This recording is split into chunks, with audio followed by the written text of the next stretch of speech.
badbaadada ilaahay jalla wacala uu naarta iyo dhibaatada uu ka badbaadiyey ku xamdinayaan laakiin ahla naarku maxay ku xamdinayaan baa la yidhi ahla naarkuna cadliga ilaahay markay arkaan bay xamdinayaan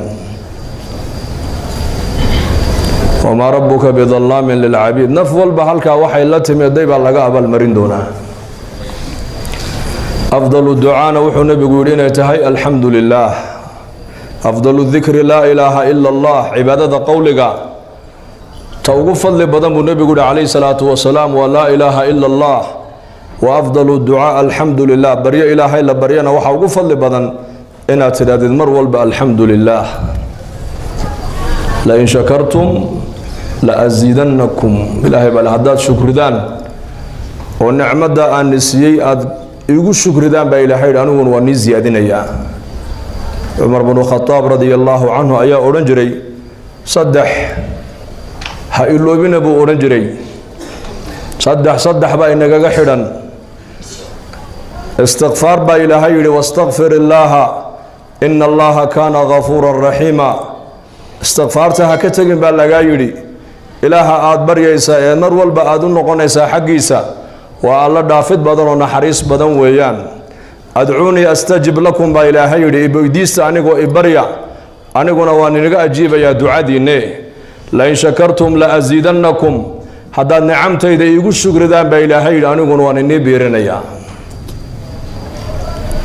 dembiilaa tahoo mar walba dembi uu kaa soo dhacayaa marka istikfaarta ha ka tegin mar walba waxaa tahay mid baahan baahidaada ilaahay u sheegoo ilaahay bari oo saacadaha ducada la aqbalee ducada ilaahay aqbalo ee axaadiista nebigeenna calayhi salaatu wasalaam nebigu noogu sheegay xilliga ilaahay bari oo baahidaada ilaahay u sheego salaada markii laga baxa ducada waa la aqbalaa roobku markuu da-ayo ducada waa la aqbalaa maalinta jumcada saacat alijaaba ku jirta habeen walba waxauu nebigu noo sheegay inay ku jirto saacaad ilaahay tabaaraka wa tacaala uu ducada aqbalayo uu leeyahay ayaa waxay weydiisanaya hansiiye ayaa toobadkeena toobadda han ka aqbale ayaa maaragtaanee dembi dhaaf doonay dembigiisa han dhaafe saacadaha kaco ilaahay la munaajoyo baahidaada ilaahay u sheego aqrab maa yakuuna alcabdu min rabbihi wahuwa saajidun faakthiruu fiihi adducaa faqimanun an yustajaaba lakum buu nebigu yihi calayhi salaatu wasalaam markuu addoonku ilaahiisa ugu dhowaasho badan yahay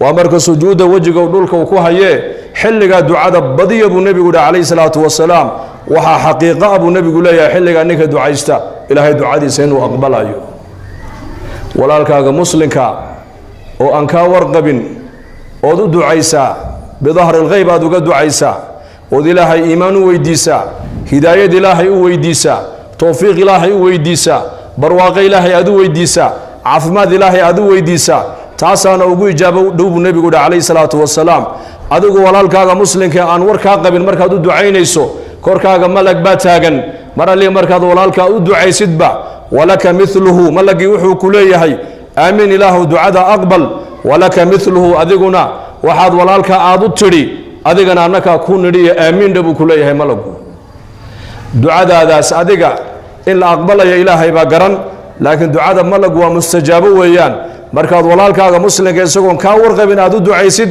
waxaad walaalkaa ilaahay aad u weydiisid adigana malag baa ducada tun lamida kula dul taagan oo ilaahay kuu baryaya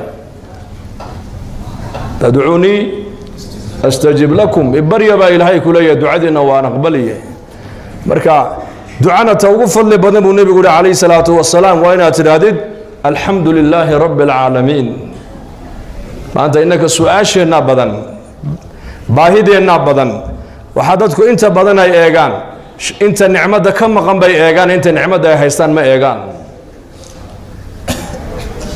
nicmadda aragga nicmadda maqalka nicmadda caafimaadka nicmadda insaaniyadda nicmadda arsaaqadda wain tacuduu nicmat allaahi laa tuxsuuha haddii nicamta ilaahay nagu galladaysa haddaad tirisaan baa ilaahay le ma soo koobi karaysaan ilaahay bay noo nicmeeyey marka ducana ta ugu fadli badan buu nebigu yihi waa maxay waa inaad tirahdid mar walba alxamdu lilaah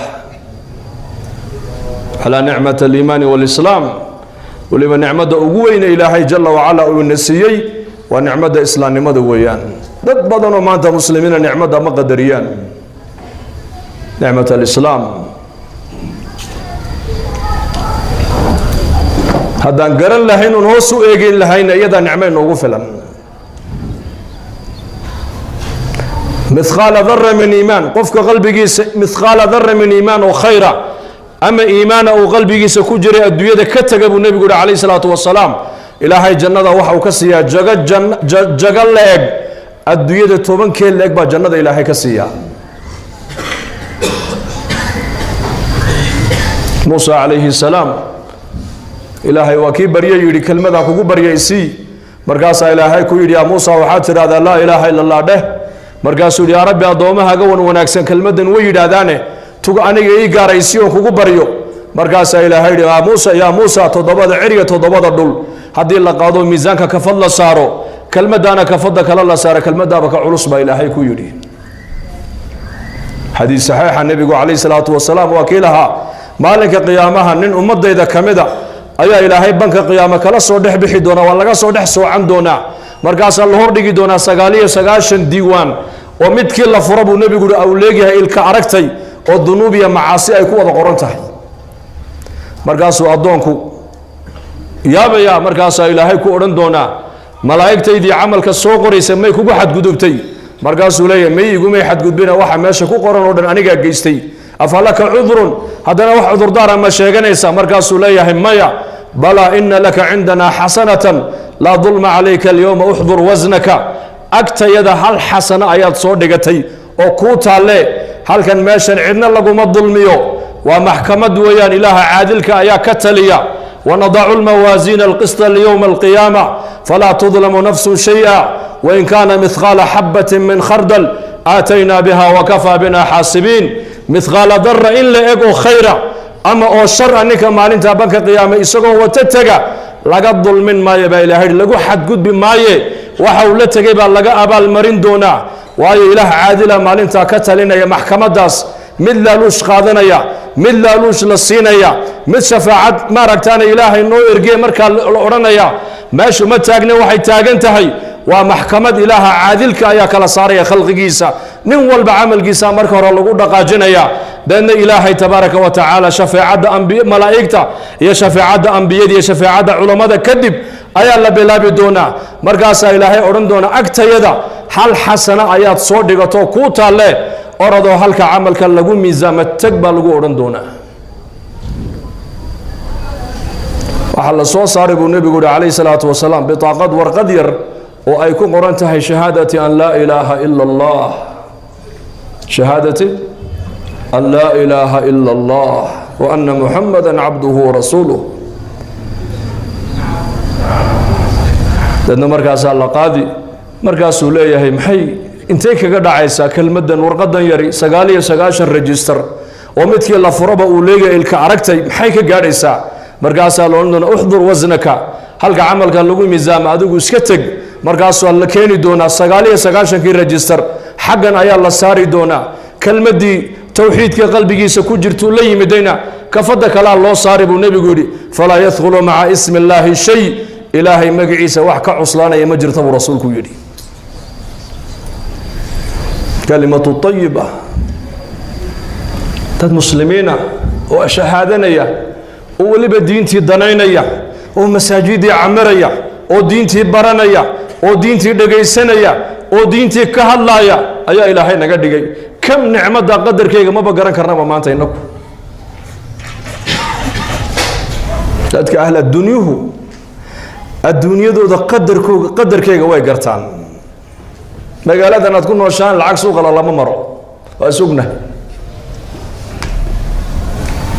dahabkana warkiisaba iska daaba, sida dahabka iyo lacagta qiimaheega loo gartay ee loo ilaalinayo ayaa loo baahan yahay diinta islaamka in qiimaheega qadarkeyga intoo la garto in loo ilaaliyo.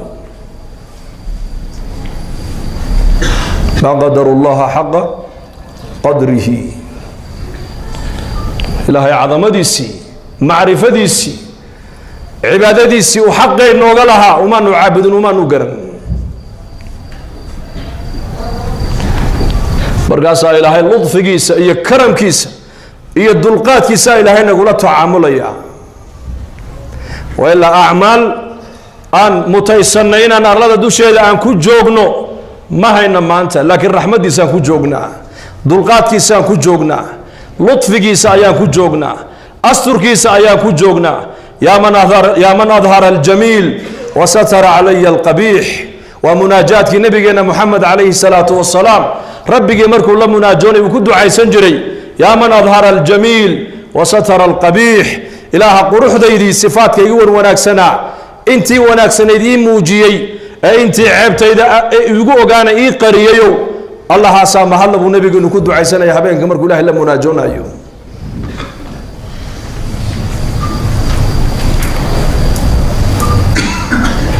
nicmadda inta aan haysanaa la rabaa inaan eegno. inta naga maqan ha eegin, inta kaa maqan ha eegin. dadka maanta muslimiintu intooda badan waxay eegaan nicmadda inta ka maqan bay eegaan. yu'taa yowma alqiyaamati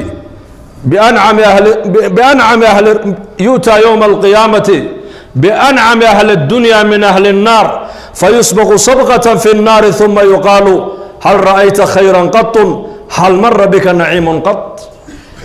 dadkii adduunyada soo maray min maalinkii adduunyada la abuuray ilaa saacadda qiyaamadu ay dhacayso, kii ugu nicmo badnaa ee ugu barwaaqo badnaa ayaa banka qiyaamo la keeni buu nebigu yihi calayhi salaatu wasalaam. laakiin isagoo ahlu naar ayaa la keeni doonaa oo naar loo sii wado. hal mar keliya intoo la soo qaado ayaa naarta la gelin doonaa. naartaa la gelin, waa laga soo celin doonaa. markaasaa la weydiin doonaa oo la oran doonaa, weligaa adduunyada intaad ku nooleed barwaaqo iyo nicmadima ku soo martay? intuu ilaahay ku dhaarta buu leeyahay, weligay nicmad iyo barwaaqo haba yaraatay aan umaba arag buu leeyahay. waa keena dadkii adduunyada soo maray waa kii ugu nicmo badnaa ee ugu barwaaqo badnaa.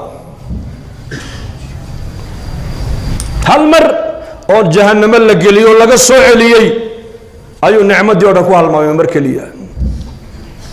nicmadda adduunyadan dul taalla ee dadku maanta nicmad ay moodayaan, ee markii nicmad la hadal qaadaba kombyuutarkeenna ay ka soo baxayso adduunyadu. maanta nicmad markaan hadal qaadno waxa maskaxdeenna markaaba ku soo degdegaysa aqal